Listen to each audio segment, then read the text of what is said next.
যে একটা গাড়ি ডাইং একটি এলপিজি করা হলো আজকে। দেখেন গাড়ি চলতেছে কিন্তু।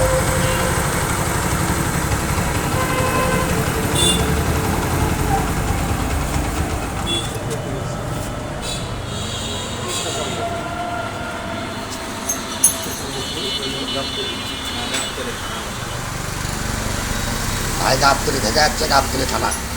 ভাই কৃষ্ণচন্দ্রপুর গাবতলি থানা থেকে এসছে ডাইং একটি গাড়ি আমরা এলপিজি সিস্টেম করে দিলাম।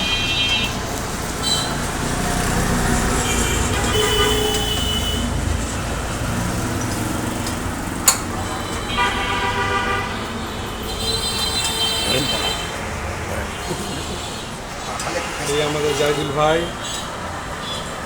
উনি খুব সুদক্ষ কারিগর, খুব ভালো টেকনিশিয়ান। উনি বগুড়ার মধ্যে এলপিজি